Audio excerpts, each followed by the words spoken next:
একটি রাজনৈতিক দল বলা শুরু করে বিএনপি শুধু নির্বাচন নির্বাচন কেন বলে। অনেক দিন চলে গেল, কিন্তু এখনো কেন একটি সুষ্ঠু নির্বাচনের ম্যাপ ঘোষণা করছেন না? আল্লাহ পাকের কাছে শুকরিয়া, বৈষম্য বিরোধী ছাত্র আন্দোলনের, জনতার আন্দোলনের এবং বিগত দিনে তারেক রহমানের সুনির্দিষ্ট নির্দেশের মধ্য দিয়ে সকল রাজনৈতিক দলের সমর্থনে যে বিপ্লব সংগঠিত হয়েছে, সেই বিপ্লবের মধ্য দিয়ে আপনাদের লেখার স্বাধীনতা, প্রকাশ করার স্বাধীনতা অর্জিত হয়েছে। সেই জন্য আল্লাহ পাকের কাছে আমরা দোয়া চাই আপনাদের জন্য। প্রিয় ভাইরা, বক্তব্য খুব সংক্ষিপ্ত। এটি পরে আমাদের দুই নেতা জাতীয় প্রেস ক্লাবে দোতলায় বক্তব্য রাখবেন, সেই সংবাদও আপনাদের সংগ্রহ করতে হবে। জাহাঙ্গীর এখানে নাগরিক অধিকার পরিষদ থেকে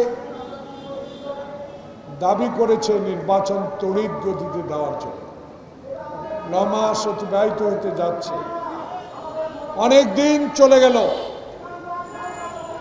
অনেক কিছু আমরা দেখতে পেলাম, কিন্তু এখনো কেন, কার ইঙ্গিতে, কিসের ইশারায় এই ইন্টারিয়াম গভর্নমেন্ট তত্ত্বাবধায়ক অন্তর্বর্তীকালীন সরকার জনগণের একটি সুষ্ঠু নির্বাচনের ম্যাপ ঘোষণা করছেন না?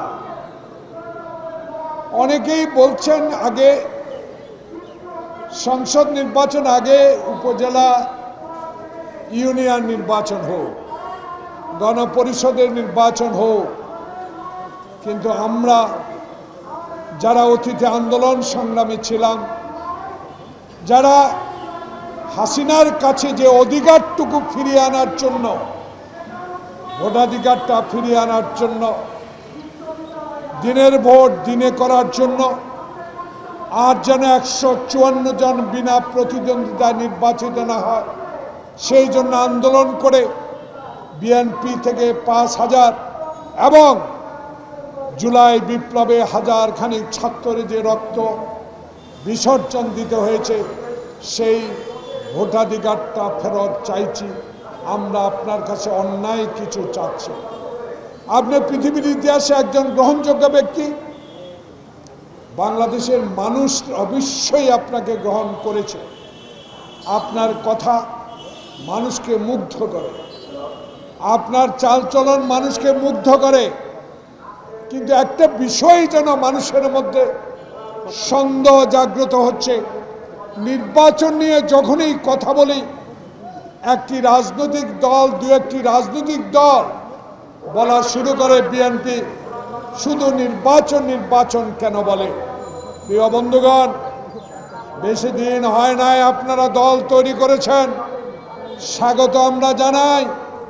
আপনাদের আন্দোলনের শরিক, আপনাদের আন্দোলনে যে কর্মকাণ্ড, আপনাদের যে অবদান, বাংলাদেশ জাতীয়তাবাদী দল কখনো অস্বীকার করে নাই, ভবিষ্যতেও অস্বীকার করবে না।